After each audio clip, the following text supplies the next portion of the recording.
conferencia acerca del estudio del libro expositivo de Apocalipsis. Apocalipsis significa en el griego, ¿qué cosa? Descorrer el velo. La Biblia nos revela que tenemos a nuestro alrededor un mundo físico, material, atómico. Se podría llamar que somos hombres atómicos. Estamos constituidos de átomos. Y todo, absolutamente lo que sucede a nuestro alrededor es percibido a nuestro ser, a nuestra humanidad, a través de lo que se llaman los 5 sentidos. Todo lo percibimos a través de los ojos físicos, de los oídos físicos, del olfato, del gusto y del tacto. Sin embargo, la Biblia nos enseña que fuera del mundo de los 5 sentidos, que filosóficamente se califica como el mundo empírico, o cuando tú oigas hablar de el empirismo, es la rama de la filosofía que trata acerca de los 5 sentidos. Por ejemplo, los ateos. Un ateo dice: yo no creo lo que no veo, lo que no oigo, lo que no puedo percibir con mis 5 sentidos. Se llaman ateos empíricos, porque ellos creen que solamente la realidad se puede palpar a través, repito, de la percepción de los 5 sentidos. La Biblia nos corre una cortina que trasciende el mundo físico espiritual que nos rodea de los 5 sentidos y nos revela que existe otro mundo que trasciende el mundo físico y se llama el mundo invisible y espiritual. Muchas personas perciben que existe algo más allá de este mundo físico y entonces van de una forma equivocada a hacer contacto con espíritus a través de canales equivocados. La brujería, el mes como es con hace contactar parabólicas esperadas, porque los invisibles de 2 clases de seres, los caídos y los servidores siguen que continúan. Estos ángeles caídos bajo de un éxito que la demonio la da seres inteligentes. Cristo, cuando vino al mundo, mencionó y habló más de los demonios y del infierno, el lugar invisible que está en el centro de la tierra, donde están siendo confinados todos los espíritus que han rechazado a Dios en su vida. Habló más de los demonios y del infierno y del cielo. Porque Jesús bajó del mundo a este mundo, se hizo físico a través del nacimiento de una virgen llamada Miriam o María, y entre nosotros para revelarnos todos los misterios del mundo invisible espiritual, para conocer el velo, para mostrarnos el apocalipsis del final de la historia de la humanidad. Y esto es precisamente de lo que se trata el libro de Apocalipsis, el final de la historia de la humanidad. Cuando nosotros iniciamos la primera conferencia, esta es la segunda, la introducción, vimos en el versículo 1 que fue una revelación de Cristo, revelación que le dio el Padre. Y esta revelación no la tuvo Cristo cuando Él vino a morir en una cruz. Él vino limitado, Él hizo a un lado sus prerrogativas divinas, sus prerrogativas de conocimiento. Él no le importó al ser igual a Dios como cosa que aferrarse. Despojó desde que bajó al cielo, se despojó de sus derechos, de sus privilegios que tenía como Dios y se a someterse al Padre. Todo esto es repaso de la primera clase. Pero cuando vivió aquí Cristo, murió en la cruz, fue y resucitado. Apocalipsis es la revelación no de Cristo cuando vivió en la tierra, sino después de que Él murió y resucitó y se fue a sentar arriba con el Padre, aproximadamente 40 o 50 años después de su resurrección, porque fue escrito en el año 90-95 después de Cristo. Y cuando Cristo baja al mundo, pisa la isla de Patmos, donde se encontraba confinado el apóstol Juan, y donde Juan estaba preso, exiliado por el emperador romano Domiciano. Paus dice el versículo 2, de la palabra de Dios y del testimonio de Jesucristo.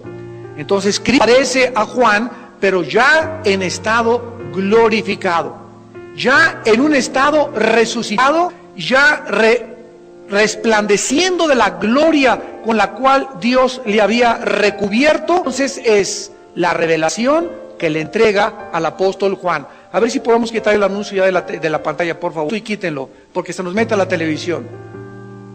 Entonces es importante estos detalles para que podamos ir comprendiendo Apocalipsis. Ahora, dice el versículo 1 que esta revelación Dios se la dio para manifestar. Vamos por orden. La revelación del libro de Apocalipsis es una revelación solamente, no a los astrólogos, no a los mediums, no a los brujos, no a los que no tienen a Cristo, sino que solamente los siervos lo pueden entender. ¿Quiénes son estos siervos de Dios? Son todas las personas que han seguido y servido y hecho y obedecido la voluntad de Dios. Veamos esto rápidamente en Mateo capítulo 7. Vamos a ver 3 pasajes. Esto es muy importante para que te llamas cristiano y me estás escuchando en el radio, en la televisión o aquí personal, un cassette, puedas a través de estos estudios desarrollar un hambre más grande por Dios. Porque si tú realmente te dices cristiano y a la luz de lo que vamos a leer, siervo, entonces no esperes comprender menos el Apocalipsis. Hoy vamos a profundizar ni siquiera las partes más elementales de los evangelios. Y hay cristianos que no han crecido, no han su hombre interior, su hombre espiritual, y llegan a la Biblia y ya no la entienden, ya les aburre, la leen 5 minutos, 10 minutos y la cierran. ¿Por qué? Porque no han podido encontrar y sacar las riquezas por falta de comprensión y de entendimiento espiritual, por su falta de desarrollo. Es niños y no se han convertido en siervos de Dios. En Mateo 7, versículo 21 al 20, dice Jesucristo: no todo el que me dice Señor, Señor. O sea, tú en esta mañana, yo estoy calificado entre los siervos que reveló Dios Apocalipsis, porque soy cristiano, soy presbiteriano, soy bautista, pertenezco a Vida Nueva para el Mundo, me bautizaron, etcétera, etcétera. Jesús dice: no todos los que me dicen Señor, Señor entrará en el reino de los cielos. Inclusive hay personas que van a las iglesias y no van a entrar al cielo. No todos los que me dicen Señor van a entrar al cielo, sino el que hace. Que hace. Esta palabra en el griego significa el que practica. El que practica, el que lleva a la acción la voluntad de Dios y de mi Padre que está en los cielos. Tú oyes en un mensaje: Padre, por favor, eduquen a sus hijos en sabiduría, vivan con sus mujeres en sabiduría, como les dijimos en el seminario en Acapulco a los padres, a los esposos. Si tú no tratas a tu esposa de una forma adecuada, si tú maltratas a tu esposa mental, psicológica o físicamente, tus oraciones no tienen oídos en el cielo. Primera de Pedro 3:7. Tus oraciones no son oídas en el cielo. Entonces, ¿qué pasa cuando llegas a la iglesia? Tu esposa no es la reina de tu casa, no es la persona que tú deseas verdaderamente hacer, porque Dios ha desarrollado este mecanismo de defensa, porque el hombre es más fuerte que la mujer. Entonces, precisamente para que el hombre no abuse de un ser humano que se llaman mujeres y que son más débiles que nosotros, Dios ha desarrollado como sensores, como un mecanismo, advertencias que nos dicen: si tú pasas y transgredes y a esa compañera tuya, amiga, tu amante, tu esposa, me la tratas mal, yo no te oigo. Y cuídate, porque van a rebotar tus oraciones, aunque seas diácono, aunque hagas esto, aunque te digas cristiano y aunque puedes hacer 1000 cosas. Si tú practicas. ¿Y cuál es la voluntad de Dios? Efesios 5:22 al 26. Maridos, las mujeres como Cristo amó a la iglesia y se entregó a sí mismo por ella. ¿Qué es practicar? ¿Qué es hacer la voluntad de Dios? Yo ya conocí en la iglesia, en el estudio, que yo debo tratar a mi esposa sacrificialmente. Como Cristo me amó, yo tengo que amar. Si yo no practico eso, entonces no tengo derecho a decirle a Jesús: Señor, Señor. Cuídate que cuando venga Jesús, o si tú te mueres hoy en la noche y estás en la presencia de Dios en el cielo, ahí es cuando le van a decir: Señor, te vi, y que te diga la voz: ¿sabes qué? Hazte a un lado y te diga: Pedro, sacarra que sé. usted no entra aquí. Pero ¿cómo, Señor? Versículo 22, me van a decir, inclusive, profetizamos en tu nombre echamos demonios y en tu nombre hicimos milagros. Y les declararé, no los conocí.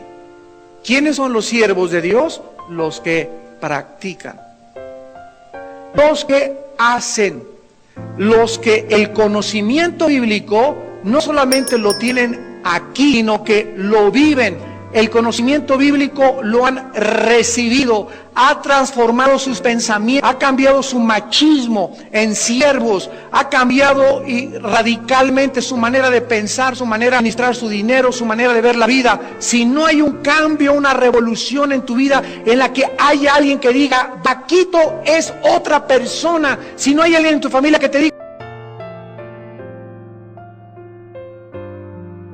visible delante de la gente, que la gente pueda dar testimonio, no es cierto que es cristiano. No es verdad.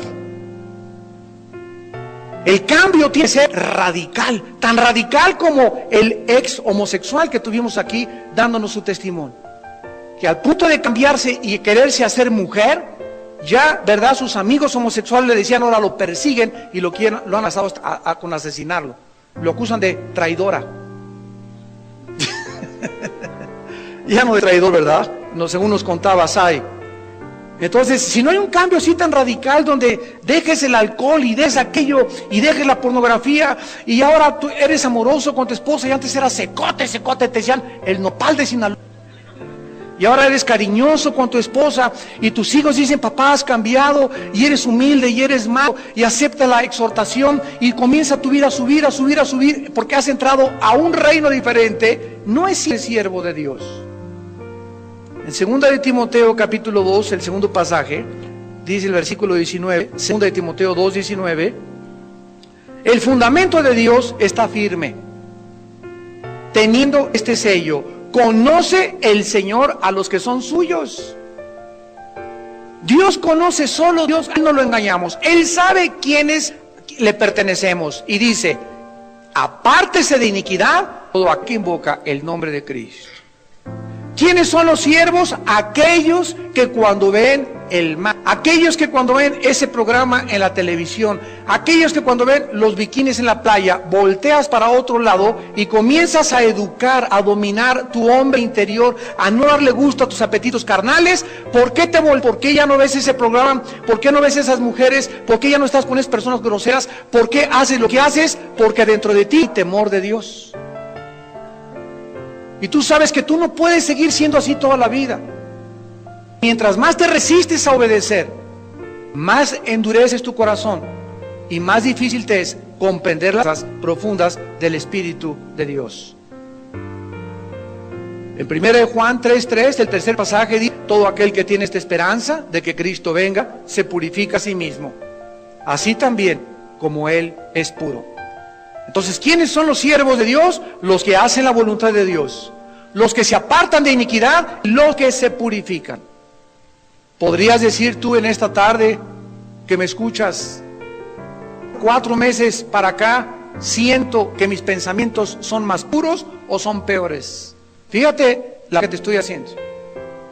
Cada día pienso menos en porquerías y más en santidad, o que estoy pensando más y más me degrado moralmente mis pensamientos. Cada vez mi imaginación es peor que hace 4 meses. Vas de picada, mentiras que tienes al Espíritu de Dios viviendo en tu vida.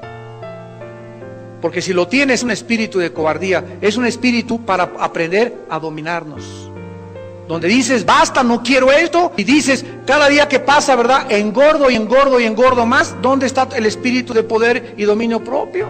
En que dices, Dios mío, yo no puedo seguir así. Ya, mi panza es navideña ya. Entonces yo no puedo seguir así, yo tengo que hacer algo por mi vida, por mi salud, yo quiero vivir, quiero tener salud. Y dices, ya basta. Y con emprender un régimen que te va a costar trabajo, pero el Espíritu de Dios te va a ayudar. ¿Por qué? Porque eres siervo de Dios. Ahora, este libro de Apocalipsis no solamente es un libro que es revelado a los siervos de Dios, sino que es un libro también cerrado al entendimiento, repito, donde solamente aquellos verdaderos siervos de Dios. Los que están teniendo una guerra contra la impureza diario. Los que están teniendo una guerra contra la maldad diario. Los que están tratando de luchar por cada día hacer la voluntad de Dios. Y mi amor, llegas con tu esposa, tú sabes qué trabajo me cuesta, pero necesito que me ayudes para ser un mejor esposo. Dime cuando fallo. Hijos míos, ayúdenme también ustedes. Esas personas que están luchando por cada día superarse más y ser mejores, esos son aquellos que se convierten en grandes siervos de Dios. Ahora, en el mundo espiritual existen niveles de entendimiento. Síganme con mucho cuidado. El primer nivel de entendimiento es el de los nacidos de nuevo. Un nacido de nuevo, una persona 2-3 años en Cristo, llega a Mateo y ve hijo de tal, hijo de tal, hijo de tal, hijo de tal, las genealogías. 14 generaciones de la deportación de Babilonia, David aquí, 14 generaciones.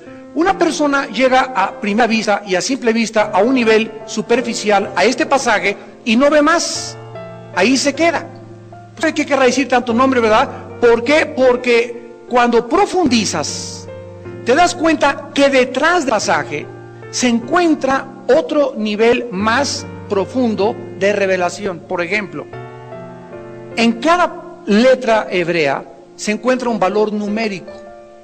Entonces, un estudiante que ya embulle y escudriña las escrituras, ya tiene el diccionario bíblico y ya comienza no solamente a estudiar superficialmente, sino que comienzas a hacer pozos, a escarbar más profundamente y descubres que el nombre de David está formado con un valor numérico que equivale al número 14.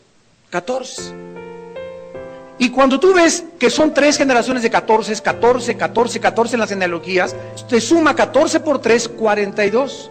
El nombre de Dios, que es Eloa en el hebreo, tiene el valor de 42. ¿Qué veo ahora ya detrás de las genealogías? Que detrás de la promesa que Dios le hizo, según de Samuel 7, a David, que en su casa permanecería para siempre y levantaría al Mesías, detrás del nombre numérico en Abel, que es el 14, existen 3 14 que dan el 42, que nos dan el nombre Eloa, que es Dios. O sea, detrás de las genealogías de Jesús se encuentra Dios. Esto a simple vista no lo puedes percibir. ¿Por qué? Porque es escondido a aquellos que quieren escudriñar la Biblia. Otro ejemplo, te encuentras a Jesús tumbando las mesas de los cambistas y las sillas de los cambistas, y ante esa lectura dices, bueno, pues sí, Jesús, un arranque, ¿verdad?, de celo por la casa del Señor, tumbó eso, pero te preguntas, ¿por qué las sillas y las mesas? ¿Qué tienen que ver las sillas y las mesas con esto?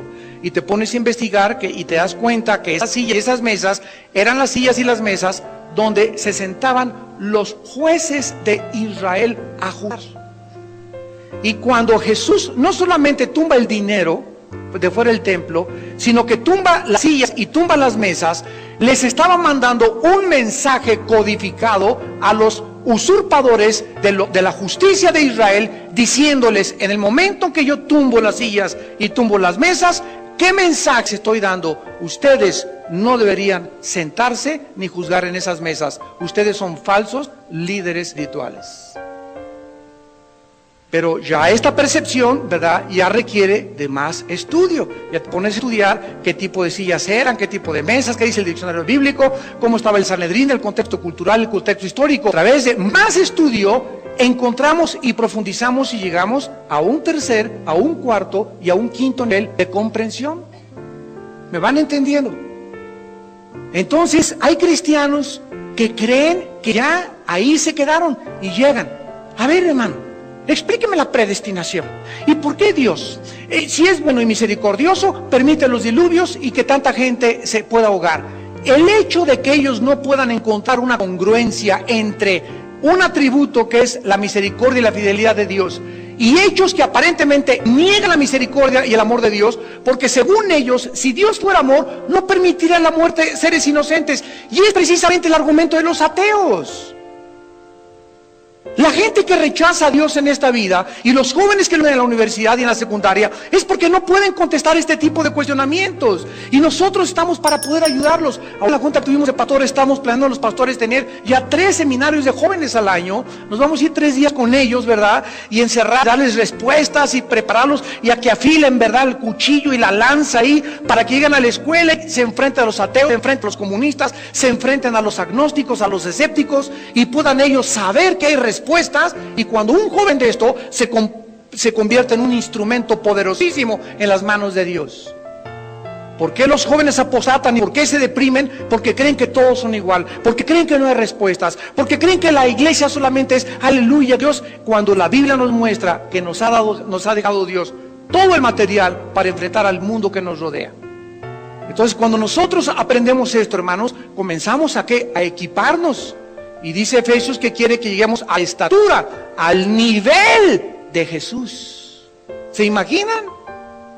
No hay otro nivel. Aspiremos que Sócrates o Demóstenes o al nivel de Billy Graham o al nivel de este predicador. No, el nivel que Dios tiene, la norma que Dios tiene para nosotros es que lleguemos a la estatura de un varón maduro, perfecto, que su Hijo Jesús. Dice Romanos 8 que este es el propósito del cristianismo, hacernos conforme a la imagen de Jesús.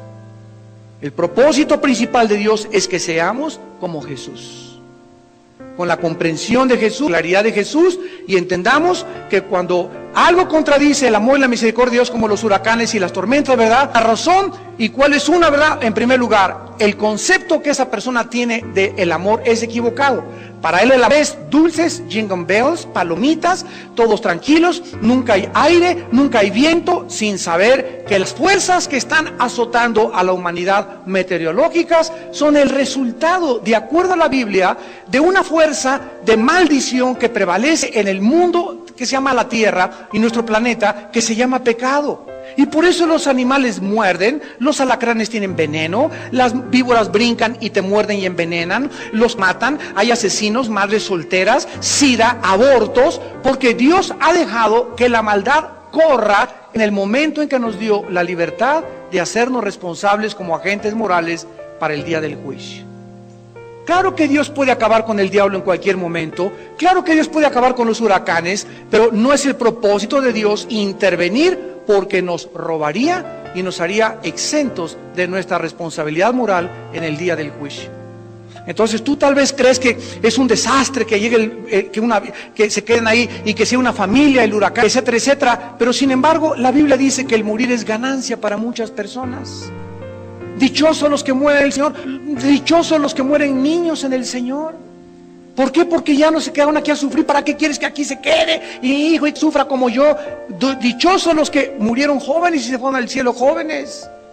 ¿Por qué? Porque no sufrieron tanto como aquellos que llegamos a los 70, 80 años de edad. Entonces cambia tu perspectiva y te das cuenta que tú valoras los juicios desde tu mente limitada, de renacuajo que tenemos, de micro tenemos, comparados con la sabiduría de Dios. Y esto fue lo que hizo a Job poder soportar la vida. No entiendo lo que pasa, yo soy justo, yo era bueno, me quitaste mis hijos, me quitaste mi esposa, quitaste eso, ¿qué pasa? Vienen los amigos, es que tienes un pecado escondido, tú tienes que confesarlo. Y Job, no es posible eso, aunque el mentor me purifique como el oro, yo me mantendré, y no perdió jamás la dignidad, y siguió Job confiando. No entiendo, no quiero entender, porque voy a entender, pero yo sigo caminando y no me suelto de la mano de Dios. Y llegó con esa confianza al final, y es el ejemplo que quiere dar la vida, que podemos caminar en la vida sin entender, no necesariamente, y sin embargo al final tener la recompensa por haber mantenido nuestra dignidad. Esa es la fe. El justo por la fe vivirá. ¿Y qué es la fe? Confiar en Dios en la oscuridad. Confiar en Dios cuando no entiendo lo que está pasando.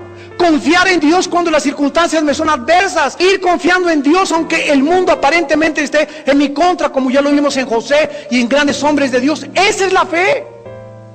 Confiar en Dios a pesar de lo que pase. ¿Por qué? Porque Él nos ha prometido: no te dejaré ni te desampararé. No temas, yo estoy contigo, yo te esfuerzo, pero no te me sueltes de la mano. Y cuando nos soltamos de la mano de Dios, que lleva la corriente, nos lleva el mundo, nos arrastran las tentaciones, nos arrastran las sofías y nos perdemos. Y comenzamos ahí en el río. ¡Hey! Dios no me funcionó. Y todos contra Dios. Y esto no operó en mi vida. Y Dios no me hizo este deseo que yo quería. Y Dios me dejó solo. Y no es cierto, no es cierto. Fuiste tú el que dejaste a Dios. Tú soltaste la mano de Dios. Dios jamás ha prometido que nos iba a soltar. Él nos promete estar con nosotros todos los días hasta el fin del mundo. Vamos a entender eso. Veamos algunos pasajes. Daniel capítulo 12. Daniel 12. Dice en el versículo 9 y 10. Daniel 12, 9 y 10. Estamos leyendo un libro que fue escrito hace 2650 años. 2650. La profecía de Daniel, o las cosas de los gobiernos mundiales, ya lo vimos en la clase pasada también, en 1957, cuando se hizo el Tratado de Maastricht con la Unión Europea, y se dieron los primeros pasos para la unificación de Europa. La Biblia, en el libro de Daniel, había profetizado hace miles de años que antes de que Cristo regresara a este mundo, la forma del gobierno que existiría en este planeta no sería un solo país. Ahí descalifica Rusia, Estados Unidos, China, Inglaterra, Francia, la Alemania nazi, etcétera, etcétera. La Biblia profetiza, antes de que venga Cristo, se conformará una unión de 10 países que surgirán de los que formaron el antiguo Imperio Romano. Daniel 2, Daniel 7, Daniel 9, Daniel 11 y 12. De este grupo de países que formaron el Imperio Romano va a surgir el futuro dictador mundial, que se llama el Anticristo. Así que es increíble que en el 57 se comenzaron a dar los pasos y ante nuestros ojos está surgiendo Europa. Estados Unidos comienza poco a poco a bajar, el dólar ya no es competencia ni paridad para las monedas internacionales, el euro comienza a surgir. Hace un momento vinieron 2 contadores a preguntarme de otra iglesia, solamente le queremos hacer una pregunta, Pastor Alducin, díganos, ¿en qué invertimos? ¿En euros o en dólares? Les dije, en el reino de Dios. Pero desde el punto de vista aquí material, en euros. Ya el que invierte su dinero en dólares, ¿verdad?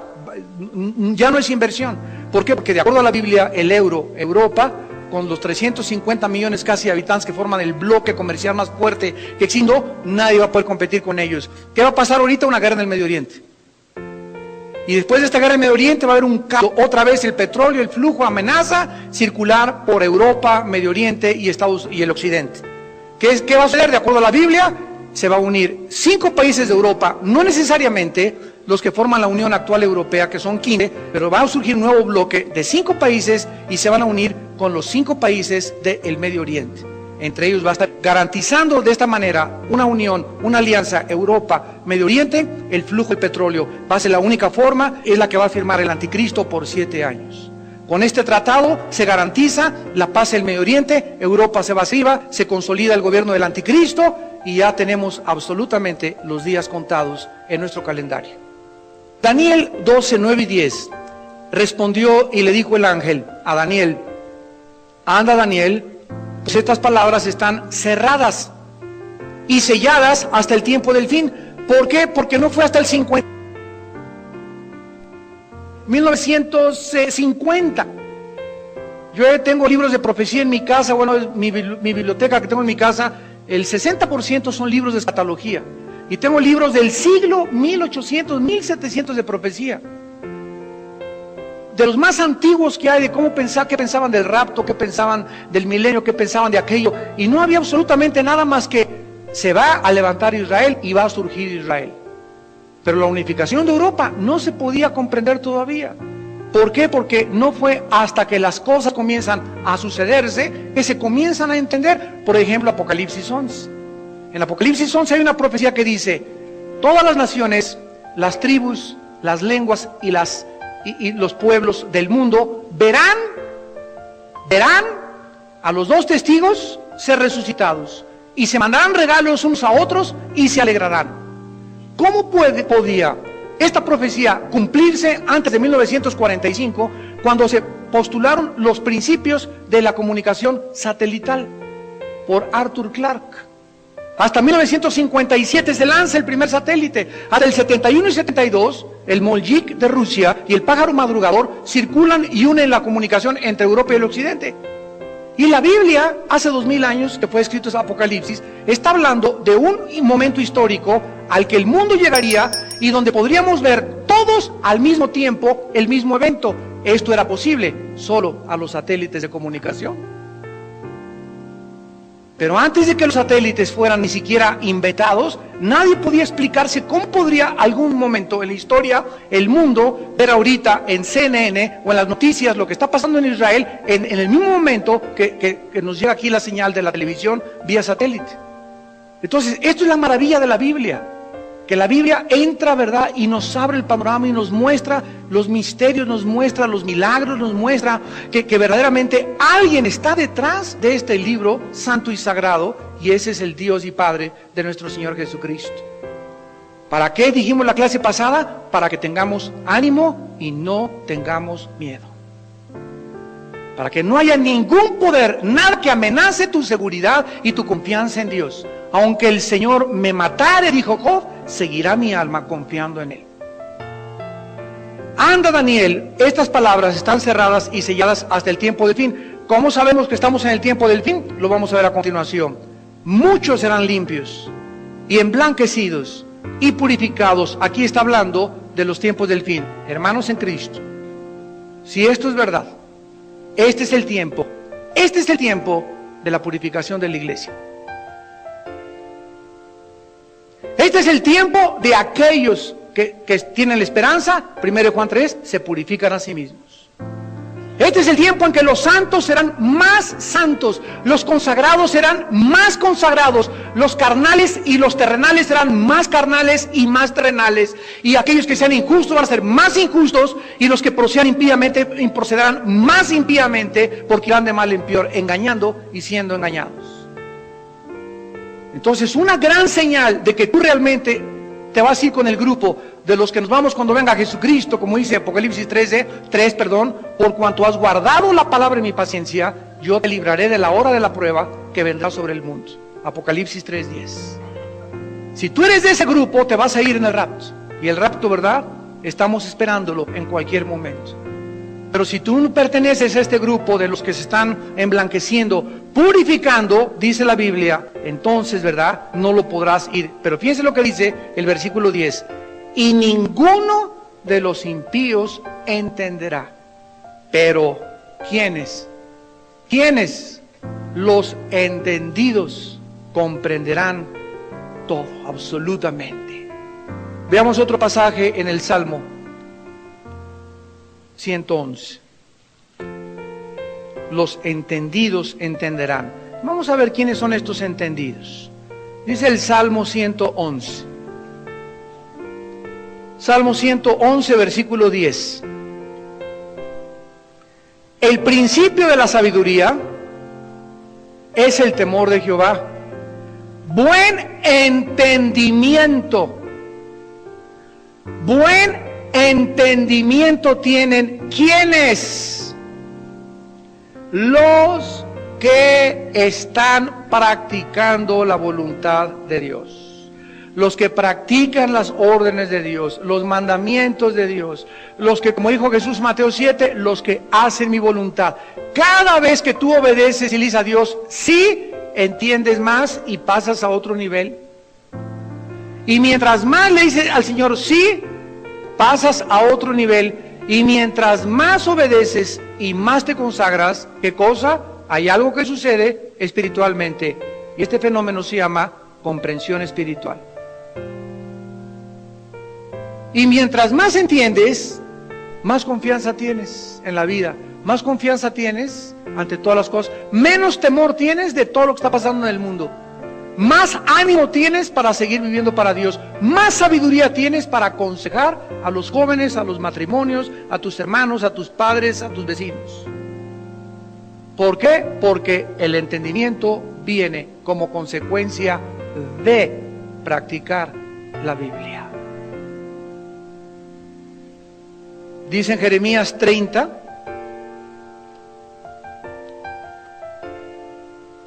versículo 24, Jeremías 30, 24, no se calmará el ardor de la ira de Jehová, hasta que haya hecho y cumplido los pensamientos de su corazón.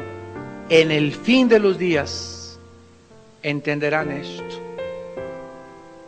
¿Qué es lo que la iglesia ahorita debe entender? El juicio viene, el juicio viene, el juicio viene, la inmoralidad aumentará, el pecado aumentará, las guerras aumentarán, la violencia aumentarán, los padres se volverán contra los hijos se volverán contra los padres, los gobiernos cada vez serán más corruptos, más ladrones, más viciados. Dios no nos mandó a este mundo a acabar con la maldad, Dios nos mandó a impedir que la maldad crezca como podría crecer si no estuviera la iglesia presente en este mundo.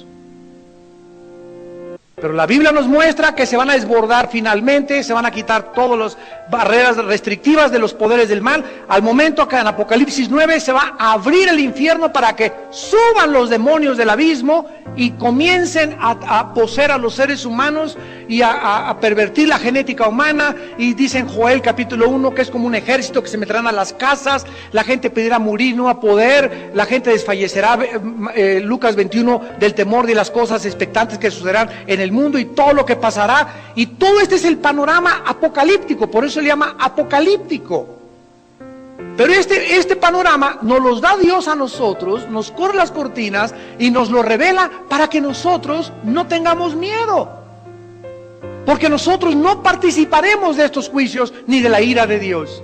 Si es que eres un siervo de Dios. Y si es que le has entregado tu vida a Dios y estás sirviendo y practicando los mandamientos de Dios. Ahora regresamos a Apocalipsis. Y dice finalmente que estas cosas que Dios le da a Jesucristo son para que nosotros las podamos recibir, porque todo va a suceder pronto. Y la declaró por medio de su ángel a su siervo Juan, que ha dado testimonio de la palabra de Dios, del testimonio de Jesucristo y de las cosas que ha visto. Dios buscó a un hombre. Este hombre era el apóstol Juan. Dios buscó una mujer para que su hijo naciera. Esta mujer fue Miriam, la Virgen María. Dios buscó a un hombre que tuviera un corazón como el de él, aunque débil y frágil. Este hombre fue David.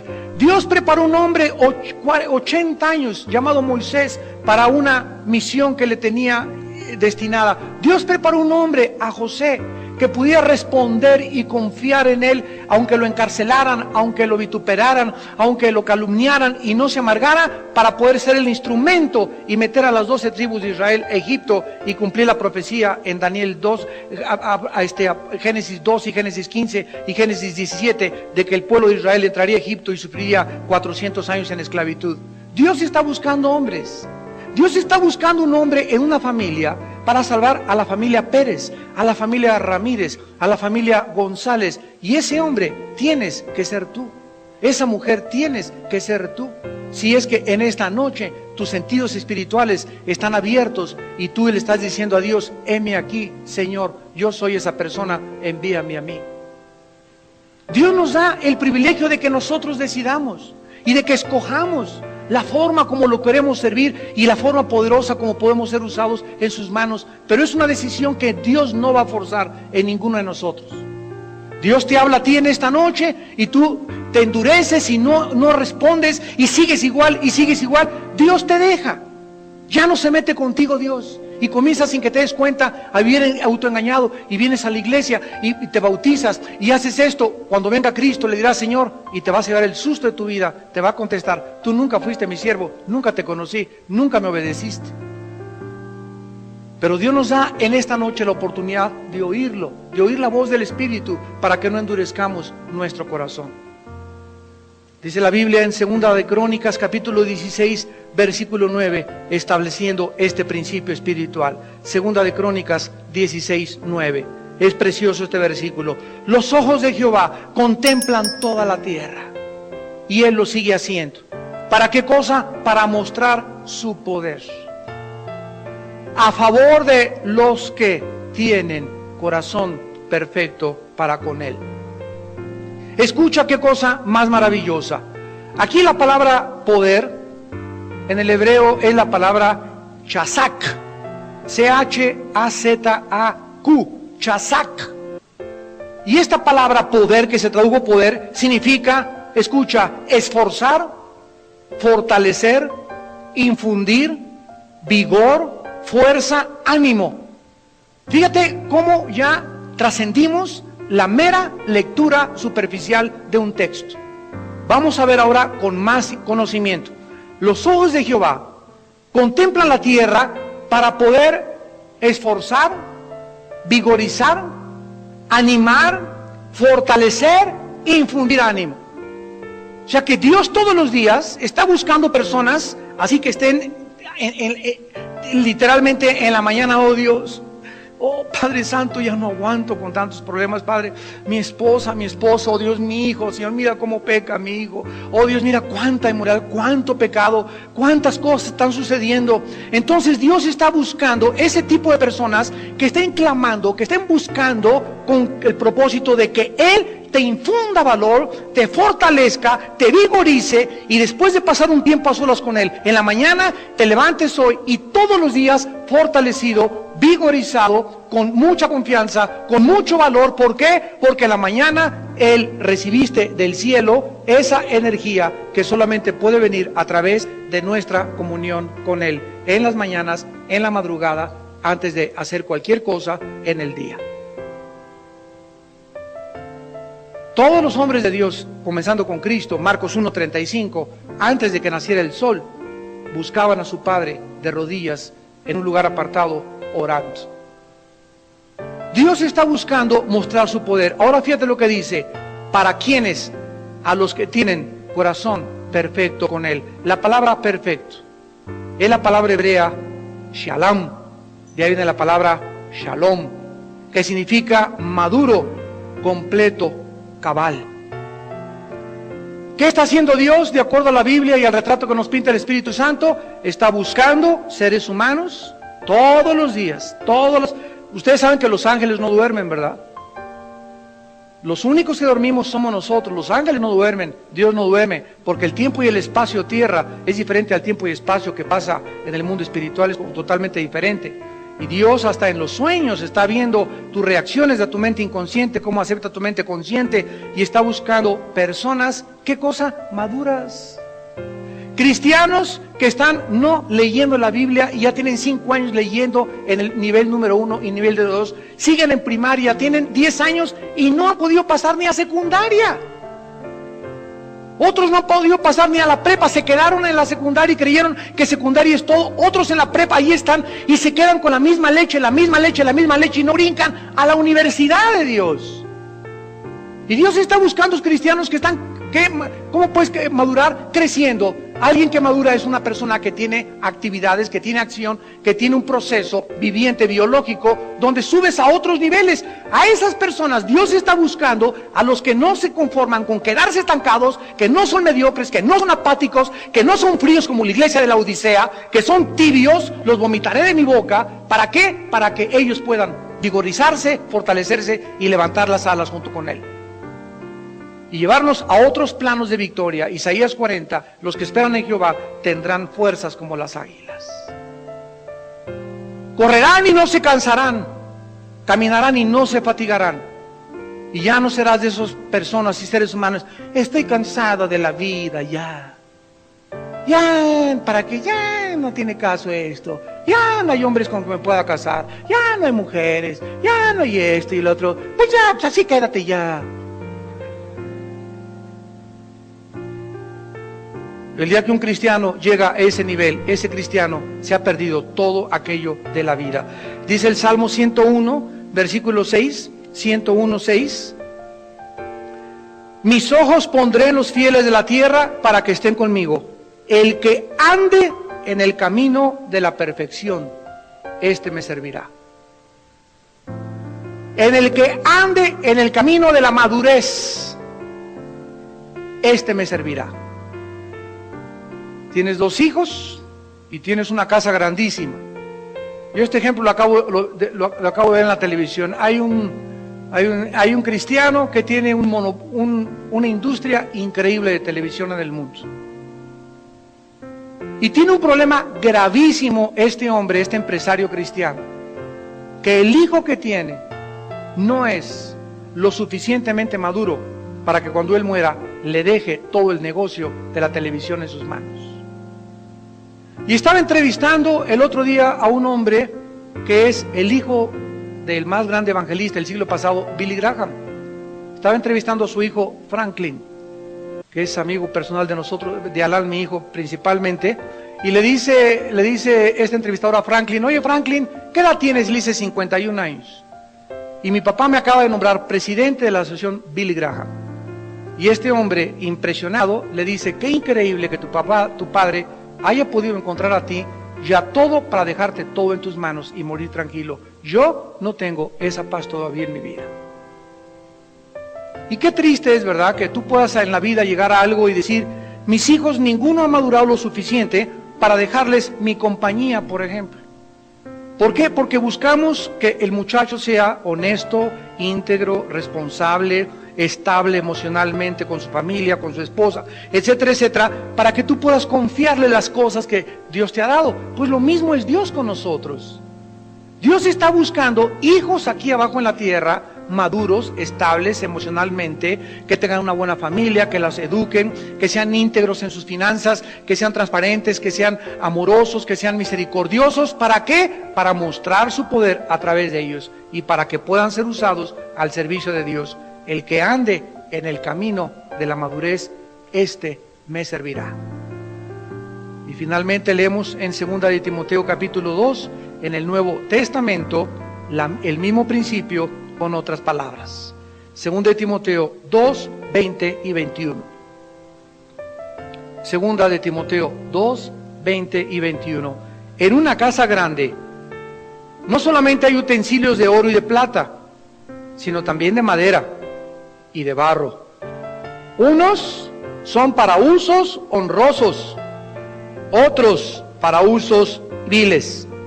Así que si alguno se limpia de estas cosas, será instrumento para honra, santificado, útil al Señor y dispuesto para toda buena obra. ¿Qué ejemplo nos da el apóstol Pablo? Cuando llegas a tu casa, llegan las visitas, en tu fregadero hay vasos sucios y platos sucios que no lavaron. Y tienes visitas, ¿con qué platos y con qué vasos les vas a servir a las visitas? ¿Se atrevería alguien a sacar un vaso sucio y ahí con la mitad de mole ahí embarrado y servirle a tu invitado? No, ¿verdad? Sino que tienes los que ya se lavaron con jabón en la vitrina, y esos están para ser usados para usos honrosos. Los que están en el fregadero no pueden ser usados hasta que no se laven, porque nadie usa nada sucio para bendición de los demás. Lo mismo es Dios. Dios tiene cristianos que están en el fregadero. Y hay muchos de ustedes que ya tienen ahí meses en el fregadero. Y no quieren que se les pase la estopa, ni que les pase el jabón. Ahí te quedas sin ser usado. Son cristianos que se llaman en la banca. Están en la banca. Pero están sucios. Y cuando Dios quiere hacer algo, cuando Dios quiere ganar una familia, hablarle a un vecino, busca personas, pero esas personas tienen que estar lavados, limpios. Y miren lo que dice aquí: si alguno se limpia, será instrumento para honra. Dios nos da a nosotros la oportunidad de que nosotros tomemos el jabón y el cloro y nos limpiemos. Y sabemos que el cloro es la sangre de Jesús, que nos lava y nos limpia de toda maldad.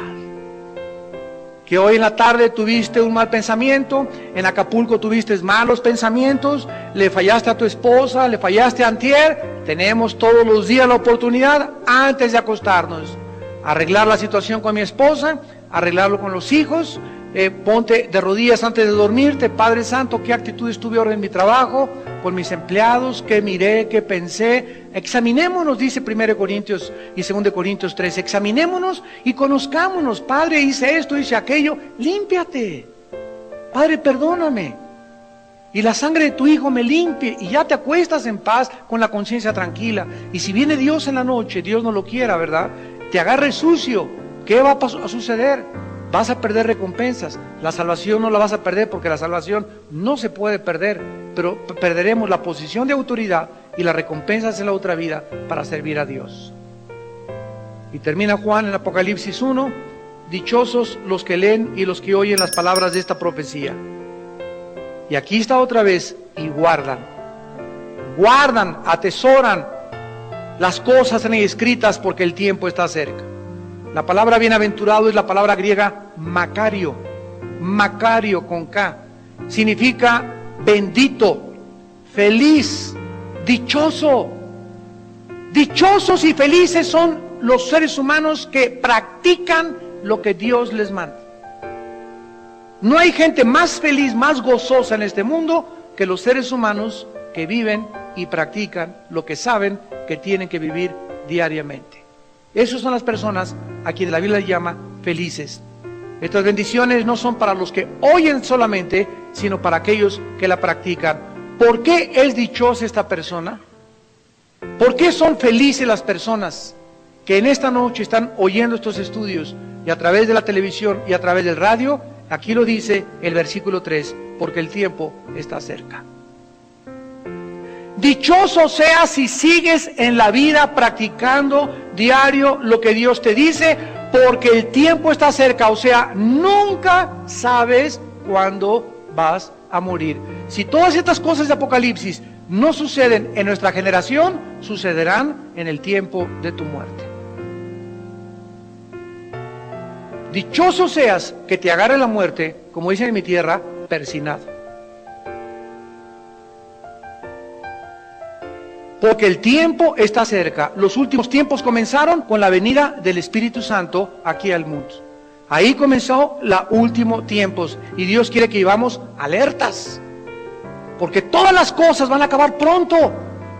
Así como cayeron las torres, va a caer la Estatua de la Libertad, y las compañías de seguros, y Wall Street, y los puentes que hemos hecho, y la arquitectura, y las obras de arte, y las estatuas, y todo el glamour, y toda la vanidad, y toda la superficialidad que el mundo levantó, será, dice 2 de Pedro 3, los elementos ardiendo serán quemados, y todas las obras de la tierra serán totalmente achichanadas, y no quedará nada. Lo único que quedará de este mundo serán las almas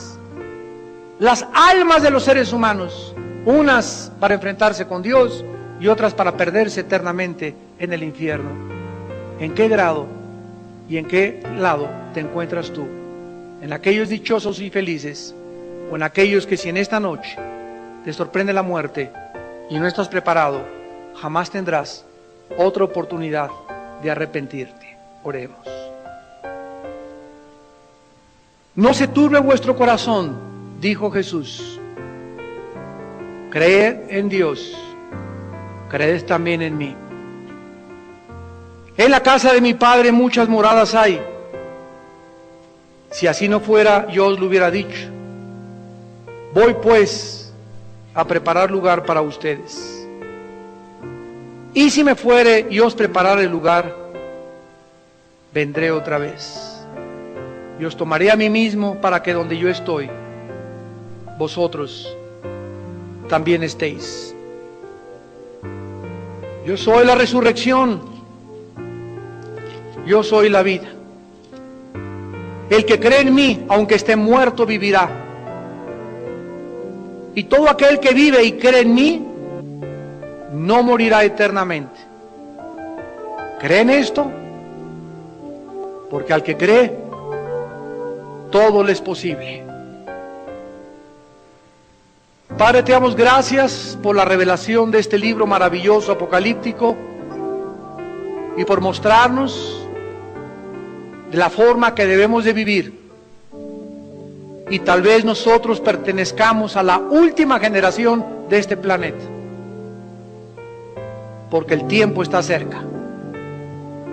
Todas las cosas se cumplirán al pie de la letra, como has cumplido todas las profecías bíblicas al pie de la letra. Una sola no ha dejado de cumplirse.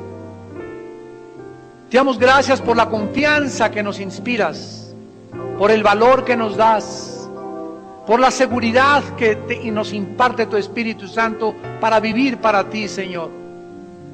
Sabiendo que nuestras obras, nuestro esfuerzo, nuestra negación al pecado, nuestra práctica de tus mandamientos no son en vano. No se cansen pues de hacer el bien, dice el Señor, porque a vuestro tiempo segarán. Estad firmes y constantes siempre, haciendo la obra de Dios. Vuestro trabajo no es en vano, dice el Espíritu de Dios. El que venciere le daré a comer el árbol de la vida, y no sufrirá daño de la segunda muerte. Y le daré autoridad sobre las naciones, y una piedrecita blanca con su nombre escondido, que solo él conocerá. Y se sentará y reinará conmigo, y tendrá autoridad y poder por toda la eternidad. Por cuanto en esta vida en mí pusiste tu confianza, dice el Señor, yo también te libraré. Porque yo no olvido el amor que has demostrado a mi obra, el amor por lo cual has sufrido, los riesgos que has tomado, los peligros que has enfrentado por causa de mi nombre. Yo lo sé todo, dice el Señor, yo conozco tus obras y te pagaré conforme a todo lo que hiciste, para bien o para mal. Padre, te damos gracias porque en esta noche los que te hemos escuchado estamos vivos. Gracias porque si estuviésemos muertos ya no tendríamos la oportunidad de hacer la decisión que podemos hacer en esta noche por ti, de consagrarnos a ti, de limpiarnos, de purificarnos cada vez más, de olvidarnos de banalidades y vanidades y superficialidades de la vida y concentrarnos, Señor, en el santo llamado que nos has hecho para que vivamos una vida santa y pía delante de tus ojos. Si en esta noche hay personas que no tienen a Cristo y en esta noche quieres arreglar tus cuentas con Dios por primera vez, hazlo. Hazlo hoy, que el Espíritu te habla, que tu corazón está listo y preparado, porque corres el peligro de endurecerte. Cada vez que lo rechazas te endureces más y llega el momento en que Dios ya no se mete con tu vida y te abandona y te deja. Él no puede forzarnos a venir a la cruz de su Hijo Jesucristo. Ahí desde tu lugar, si tú quieres en esta noche reconciliarte con tu Creador, creer que en una cruz se encontró contigo, en una muerte de amor, una muerte de sacrificio, para mostrarte cuánto nos ama. Ahí en tu lugar, dile a Cristo estas palabras: Señor mío y Dios mío, en esta noche te pido perdón por mis pecados. Quiero vivir para ti la corta vida que me has dado, pero no tengo la fuerza para ello. Pero yo sé que tú me puedes dar el poder de vivir para ti a través de tu Espíritu Santo. Creo que tu Hijo pagó en una cruz en mi lugar y derramó su sangre para que yo pudiera ser lavado, purificado y perfeccionado, y pudiera el día de mi muerte enfrentarme con confianza de que tu gracia no fue en vano en mi vida. Señor Jesucristo, te invito en este momento a mi corazón como mi Señor. Te recibo como mi Dios. Te pido que me ayudes a cambiar y a transformar mi corazón y a vivir para ti. Te quiero conocer y te quiero seguir. Y quiero tomar el riesgo que sea necesario y los peligros que sean necesarios, porque no me importa ya nada más que seguirte hasta el fin de mi vida. En el nombre de Jesús. Amén.